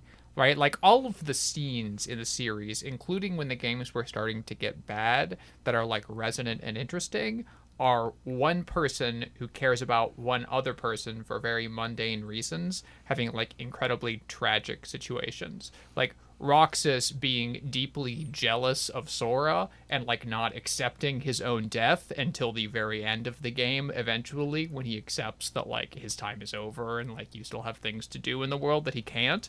Like, that's cool. All the Shion stuff, even though it doesn't pay off particularly well, is fine for just, like, very mundane reasons. Aqua as a character is cool in a narrative that is, like, spiraling out into nowhere. And this game chooses to spend, like, its last 20 minutes after, you no longer need to create any button inputs at all, about people, about, like, kids, essentially getting to a point where they are comfortable with one another in a circumstance in which they both kind of assume in an unstated way, because it's a kid's game, that they're gonna die. Like, there's lots of, like, weird implied death talk that was kind of, it feels snuck under the censors in this game. It's very strange. Yeah, I like it. Yeah, no, me too. I don't think I ever interpreted it that way as a kid, that, like, Sora thinks Riku's dead the whole game. Like, he shows up at the last level, he's like, I looked for you. You remember that scene? Oh, it's I like, sure do. He thought he was dead. And it's, like, not said ever in the game. It's like that scene makes a lot more sense when you know that. And doesn't just seem like melodrama. Yeah. Yeah, it's hard to know that, because of where the game chooses to put its focus, especially in dialogue. I think that there's a lot of things that happen that want you to get lost in the sauce. It presents you with a lot of sauce on top of a maze. That's correct. And so it is hard to sort of find where the actual meaning is. And I didn't even get to the ending of this game. Yeah. So a lot of those narrative elements just never got wrapped up for me. I'm working on memories and retellings of memories. And so a lot of it is like, I don't know. So a chain of memories? Like a chain of memories recoded Into this sentence. Yeah. The specific thematic beats that the game hits underneath all of that just copious amounts of sauce, so I think stick out to me so strongly, especially when I was younger, because there weren't a lot of media aimed at, like, teens that age designed to make you feel that way. Like, it was really rare in which at the time I encountered media that was, like, inviting me to feel, like, bittersweet about things. And in retrospect, I think that goes very far to explaining why I was so endeared with this game. Because on a mechanical level, a lot of the other games that have a similar style to Kingdom Hearts are just totally uninteresting to me, right? Like I referenced Devil May Cry earlier, and I like touched 4 once and was bored by it instantaneously. That's my experience with 4 also. I'm a fan of the other games. We did the first one, 50 episodes ago or something. It's actually pretty good. I believe you. But I believe anyway. you. I'm just saying I'm not attracted to it on a mechanical level. Sure. Hearing that there are like other button mashers that could feel like Kingdom Hearts in play to me is not attractive to me. But if you told me that like Yoko Shikamura had like done another soundtrack somewhere, I would be drawn like that to a moth to a flame. Play Xenoblade Chronicles. She did like a fourth of that soundtrack. Yeah. Oh, God. But no, I totally agree. I feel like it's easy for me to be critical of this game, but like I like it a lot too, and I've in fact like softened to it a lot over the years as I've accepted the state of Kingdom Hearts and have stopped blaming 2 for all of it. Thank you. Yeah, like that's why like a lot of people like love Roxas, I think, for a lot of the same reasons. Like that story really hits a lot of people in the face because it's a bittersweet story, and it's something, I think you're totally right, a lot of media aimed at like teens wasn't like that at the time. It's also another reason I really liked like The World Ends With You. Yep. Kind of like you connect with the characters in like a sad way. There's almost, I don't want to like compare it to like trauma bonding, but like it does, like you do really like grow to care about the character in a different kind of way. Yeah, but in a way that's also specifically not nihilistic, right? Like even when we were young, there was no like paucity of depressing stories, but there weren't a lot of stories in which like characters were like smiling through tears. I don't know. Mm-hmm. I still like that as an adult. I'm sad that you stopped the game where you did, because I really want to talk about all the Organization XIII boss fights. You can talk about it if you want. I played the fucking, what are they called? The silhouettes in a shadow. Oh, yeah. Whatever. Absent silhouettes. Absent silhouettes. I got into one of them, and then I said, this isn't for me to do right now. Mm-hmm. Why would they put it here? And then I never, ever touched them again. I will say my least favorite fight in the entire game is against one of the Organization XIII members. Ooh, which one? It's the wind guy. I only ended up fighting like 4 of them over the course of the main story. Okay. Yeah, Zaldin. Yeah. But it's because he commits the cardinal sin of Kingdom Hearts combat, which is invulnerable for huge periods of time for no good reason. I feel like that's also like a really strange difficulty spike. Yeah, it was. I just left and did the other stuff, came back when I had a few more levels on me. And it's one of the couple of fights where like Mickey can save your ass. Yeah, that was always weird. That happened to me twice in the whole game. Now that's a good vestigial mechanic right there. Just the random Mickey thrown in. That's honestly one of my favorite decisions mechanically that they made. I don't even know what determines it, but it's rare enough that it happens like twice to everyone. Yeah, that's something I also should have looked up, because like you can get it to trigger multiple times in one fight. Like you can have him die, have him save you, fight him some more, and then die again and have him save you a second time. Mm-hmm. So, and I have no idea what dictates it, because sometimes it happens and sometimes it doesn't. But yeah, it's only in certain fights. Like it would be cool if it could happen a little bit like more randomly, but I also like it a lot. It's like in Beast Castle, both of them are there. Oh, you fight the door. Yep. And then when you fight Zaldin, that's kind of weird. Oh, no, I didn't die on the door. When you fight the boss of Beast Castle the first time around. Oh, he can save you there, too. Yeah, in the ballroom. Okay. I was honestly embarrassed that I died there, and I wasn't even going to bring it up, but yeah, you can. But yeah, very cool mechanic. Doing anything with Mickey. Oh, yeah. Mickey plays a much bigger role in this. I should have mentioned that. When we're talking about characters, I like that Mickey does things in this game. So I actually learned a interesting fact about this the other day, is that this was the first game ever where Mickey was 3D modeled. Or not just the first game, like the first time ever.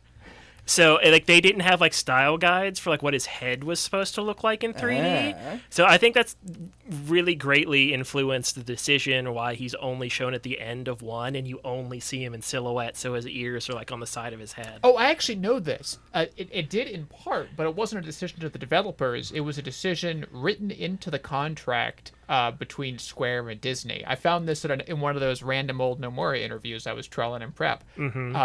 He was literally like, apparently they said to him, you can have Mickey in the game once in a role as prominent as, quote, like, a person at the back of a crowd waving to you. So he had they delivered on that. Yeah, right? And he was like, well, I can only do that with Mickey. It's pretty obvious what I have to do with him. So that's what he did. But anyway, yeah, so I guess they'd worked it out by this time and could actually, like, put him in the game more. Yep. Yeah. I mean, he loses a lot of the mythology that he gets in the first game just by virtue of the fact that he's a character with dialogue. But I do, because they put so much importance on him, and then they take that importance and then they put it on like 11 other people, and it would feel weird if Mickey once again was just a shadowy, enigmatic figure. We've now been inundated with shadowy, enigmatic figures. Yeah, so they had to put him in a stupid Organization XIII coat for no reason. How dare they do that? I still actually don't know why. There is no... It was because they were traveling in the realm of darkness or whatever. The lore coats reason, protect you from it. That's why everyone has the coats, is because the coats are like an interdimensional travel safety device. Oh, okay. Yeah. That actually, I'm fine with that. In fact, there's probably more to that explanation, and I wish that there was not. Correct. Yeah. They actually, in fact, probably have so much more information that it's getting to the point where they're going to have to explain where the coats come from in the game. Oh yeah, I bet gonna they've done that. Honestly, I bet that's it would fucking be key. And it we would don't actually know. it would actually be hysterical if in Kingdom Hearts 4 you went to the Black Coat Factory. And they wouldn't need a factory. Like it's not like it's a small. There's been like over 40 distinct coats and coat wearers at this point? I don't know about 40, but I'm it's a pretty lot. Sure there's it's a lot of them in the mobile game. There's a lot of coat folk. That's true. Yeah. Coat Mickey's folk. has like the ear cutouts. Yeah, bespoke Mickey ears on it, which is that's like a custom order cloak. That's the whole thing. It's a whole tailor situation going on. Yeah. They should have just been like, in order to travel in the realm of darkness, you have to coat yourself in like you had to coat yourself. Coat yourself in like dark mud. It's like mud that exists in the darkness realm, and then everyone was just like walking around just like dripping mud. It's like tar. Yeah. At least then you don't have to explain the fucking coats to anybody. You can just say, "Oh yeah, that's why they look like that." You can have the reveal where somebody like comes in, they've got like a little smudge on their cheek they didn't quite clean off. You're like, "You've been in the realm of darkness." Because of that mud on you. Because of that mud you got. In the first game, Nomura, call me. Whenever Maleficent gives Riku the ability to control the Heartless, he gets like weird, like glowy fire around him. Yeah. Why not just use that effect? That'd be pretty cool. Like he travels through the darkness with that magic or whatever in the first game. Yeah, game developers from 20 years ago. What the fuck are you thinking? What the fuck? That's one of our like main segments on the show these days, where we come up with a better version of the game that we're playing. Mm-hmm. Yeah. We already talked about how they killed Goofy, so that was like my big thing. I kind of mentioned the Cavern of Remembrance earlier. I don't know if you had anything to say about it. You guys have fun. There's a thing they added in Final Mix where in Hollow Bastion, like a big rock or something smashes a hole in the castle. You go in, it's like a new dungeon, and you need like all the drive forms leveled up all the way to get to the data fights and for like in the end game, like secret bosses. As you alluded, truly excellent addition. The game needed like more of a post game that really leveraged all the tools that your character has at that point. I really, really enjoyed all of the fights that I partook in. I'd never beaten them on critical, but I've beaten all of them like on proud, something like that. But yeah, honestly, I don't have much. That's very impressive. A lot of the twists are fine. A lot of people make fun of the Marluxia fight, but I actually enjoyed that one too. Mm-hmm. Just it's you seem to dislike a lot of the one-on-one fights, Chad, but because they were like the one time the game actually exerts meaningful pressure on you, I have a lot of positive associations with all of them. Yeah, like when they added them in KH3, I beat most of them, but like KH2, I've never beat any of them. Like they're so hard, to me anyway. But yeah, like I think the Cavern of Remembrance itself is the thing I really like, because I think it's emblematic of like stuff they could do with the other like Disney levels to make them feel more substantial. Is like add like a optional dungeon, or like I know in KH3 in the Caribbean level, like after you beat it, like you can just sail around to the other islands you don't need to go to in the story and just explore them. Like reasons to go back to the levels and have like optional stuff to do, like where you have like uninterrupted gameplay and you aren't doing like a strict linear sequence through the whole thing, I think would add a lot to the games. They got scared off by the initial reaction to KH1's exploration, I bet. Yeah, absolutely. Yeah, I mean that game at the time had such a reputation for having like janky platforming segments that they probably intentionally pushed for that more linear structure, and it almost certainly helped all the suits that now knew that this was like a meaningful property that would get tons of attention to like pass off on more of the linear narratives that they were being handed. It's genuinely a big bummer, I think. Like I talked about this a little bit on the last episode on the epilogue, because when replaying Kingdom Hearts 1, the big thing that held me back with liking the game, with like enjoying playing the game, is that the levels were designed in such a way that were like, when there was combat, it felt like the levels were too small, but then when you had to actually do anything, it felt like the levels were too like layered and confusing.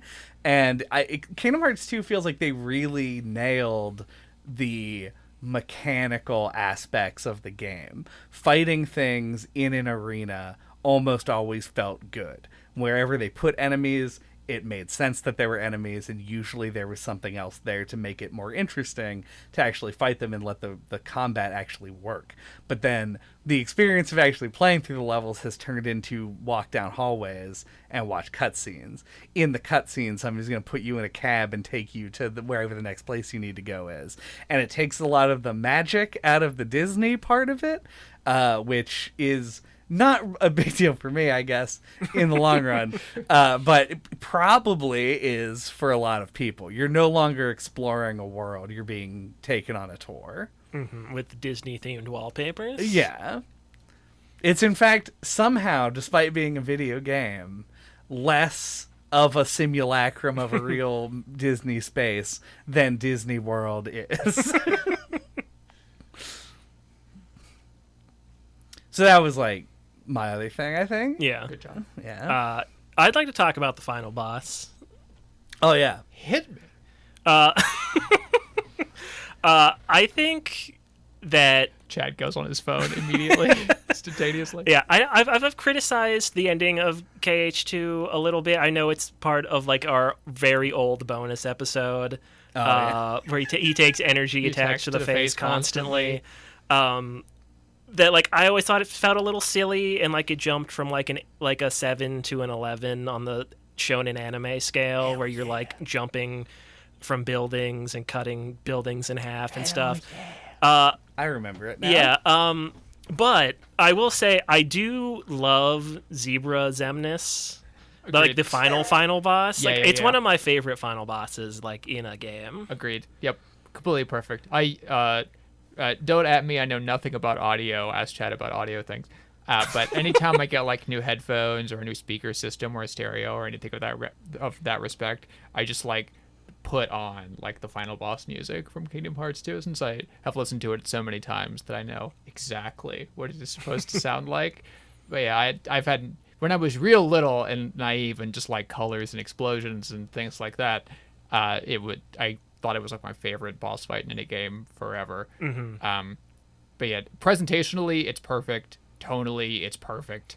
The kind of skills that you have, like it's a genuine test. It is actually difficult and is not just like a press triangle to win situation. You have to be real judicious about when you press that triangle, what the triangle does.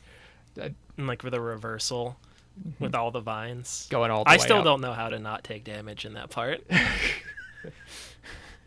Yeah, no, I love like the thematic stuff too. Like I like that last time at the end of the last game, Sora and Riku get separated. This time they stick together and get separated from everybody else. I never caught this at the time, but when I replayed it when the PS4 version came out years ago, in the boss fight, when at the very beginning when Xemnas picks Sora up, he says you will go together. And then in the cutscene later, when they get up from the beach, like Sora extends his hand to Riku and says, "We'll go together." He's quoting Xemnas. I never picked up on that. I think that's really cool. I like that the ultimate attack where he shoots all the lasers at you. Like, I had trouble with that as a kid, like trying to mash both triangle and X. And like I had the moment where I turned the controller and hit the both at the same time with the two different thumbs. Like that was like a cool, almost like Kojima moment where I was like, I had to turn the controller. And that retroactively, like when I was playing it, like it makes limits easier. Yep. So I was just like, I now have this little technique that I do. It's a hand-based friendship. Yeah, there's a part where you have to like control Riku. Like it's just a really well executed fight, and it is actually hard, and it hits all the right beats. I didn't play it. Last time I played it, I was 14 years old. Honestly, we're not right now. There's so many good games out right now. I would have recommended it's worth finishing the game from where you are just for that fight, but not if you have to delay Baldur's Gate 3. And also, I'm 11 levels under-leveled for where I am right now and have to like go grind. Yeah, given that we do this podcast, I'm going to say it's definitely not worth it for you to go back and finish it. Yeah. Do we have Nixel thoughts? My Nixolf thoughts are... KH2 is a big one for me.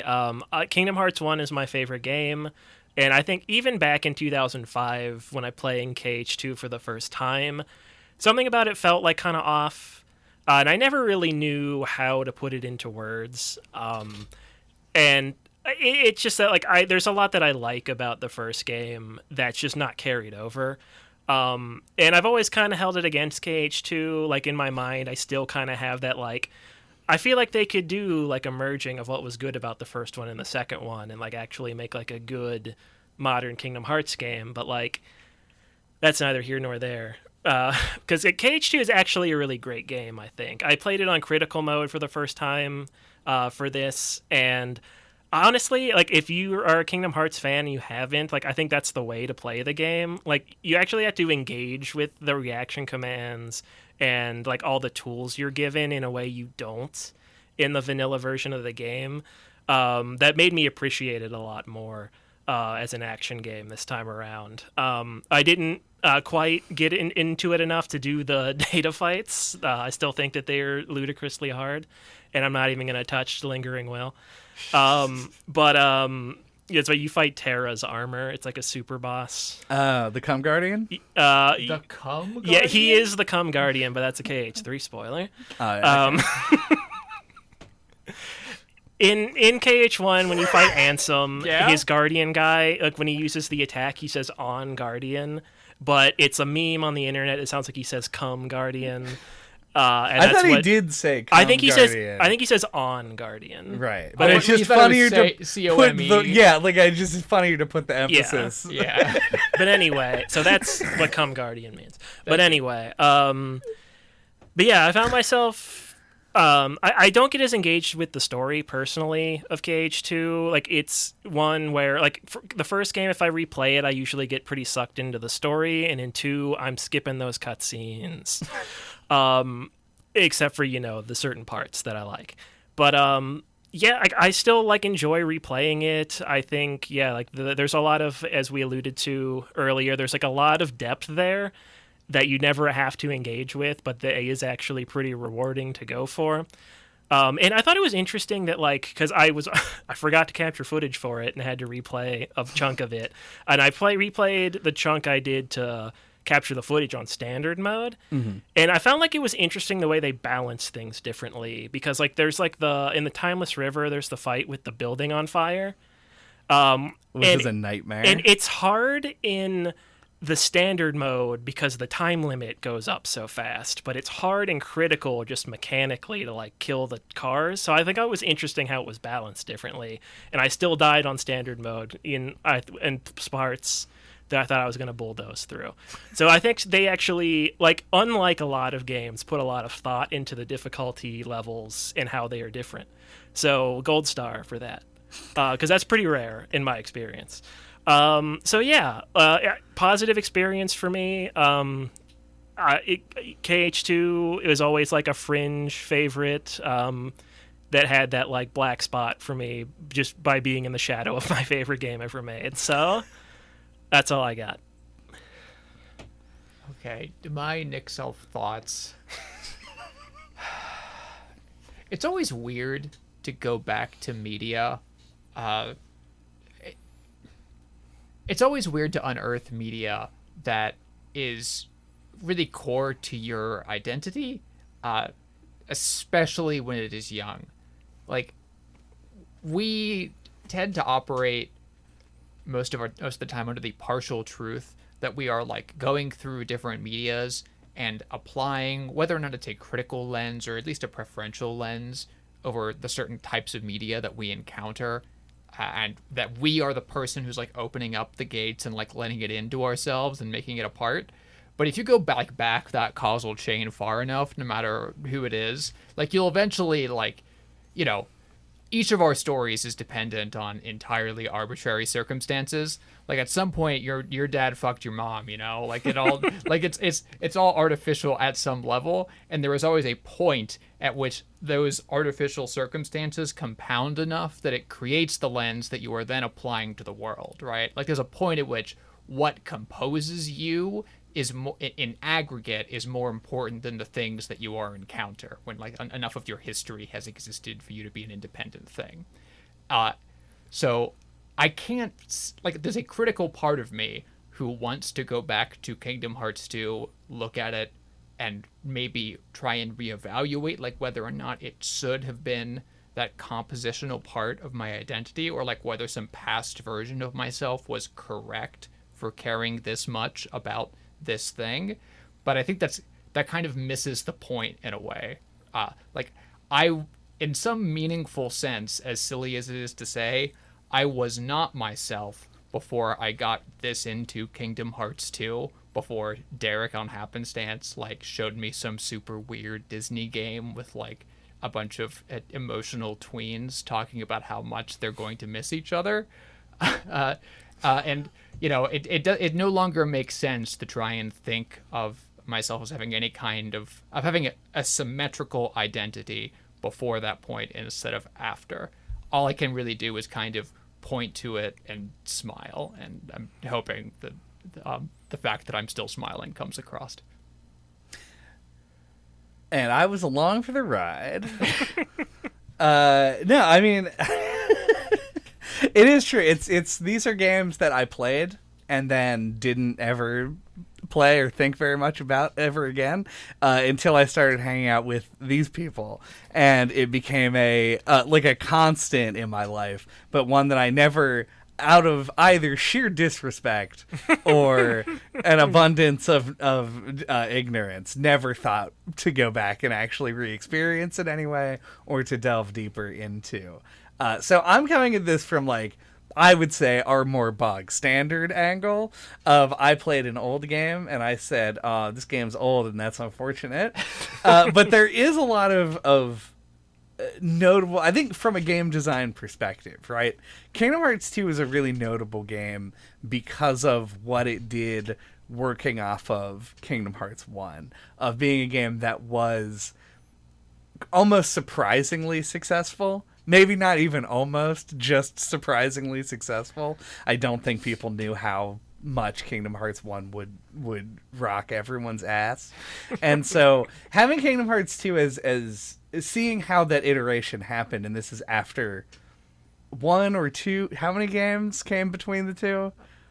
Chronologically? 1 and 2, just Chain of Memories. Just one? Okay. Yeah. Having a game in between to sort of smooth out that transition. I think that Kingdom Hearts 2 is a it is a much more enjoyable experience as an old fogey to go back and play because it feels more like you expect it to.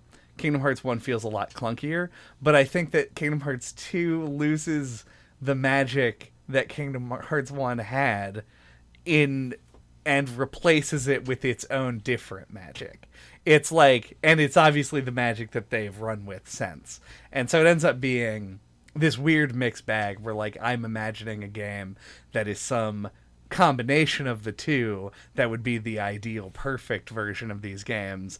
And I'm realizing that I thought we were done here, and in reality, we're going to have to reconvene at some point in the future to talk about Birth by Sleep, probably. Yes.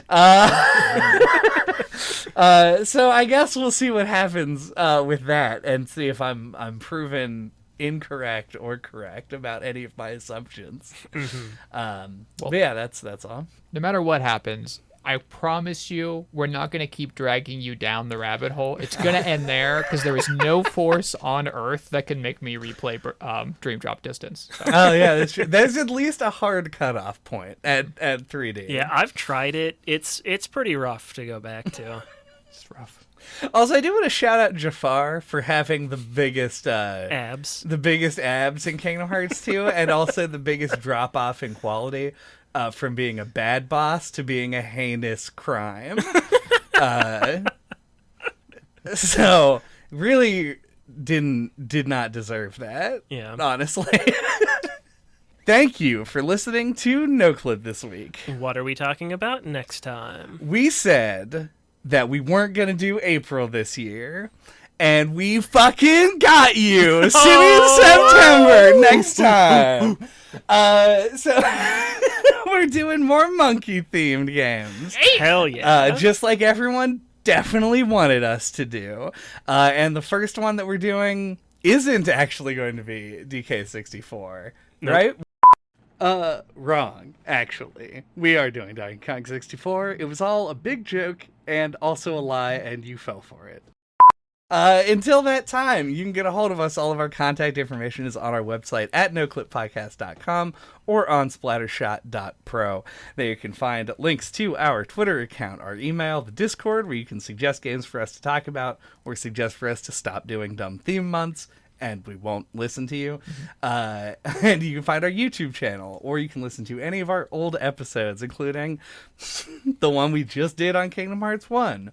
The one that we did on Kingdom Hearts 1 a long time ago. The Kingdom Hearts 3 episode. Kingdom Hearts 3. And Xehanort's Day Off. The story explanation episode. Kingdom Hearts Explained. Mm-hmm. Yeah, when I said that there were a bunch of thing pieces, we also did that. Like, it was that ubiquitous. We don't even usually do things like that. I felt like I needed to, like, give you something to work with, resembling context before the third game. Like, it's almost try. Yeah, it feels like a joke that they expected anybody who hadn't been doing the homework to have any idea what was happening in the third game. That is best. true. They did their best to give everyone the homework late with all the little combo packs. Yeah. 2.7s. Yeah. Yeah. So and then they gave it a stupid name like 2.7 and no one bought it. Kingdom Hearts 3 episode is definitely the one to listen to after this one, I would say. Yeah, Miyamoto's Bono. That's a different episode. A Honker of Steak. Honker of Steak. That's it. Yeah. Katamari is the Miyamoto's Bono. Correct. Leave us a honker of a comment in the comment section. And if you're Miyamoto, leave your Bono in the comment section. On the like button. Oh, yeah. Use it to depress the like button, which I assume you have as a literal key on a keyboard. Don't interact with me in any way. And as always, hashtag keep Ansem as Ansem. Woo.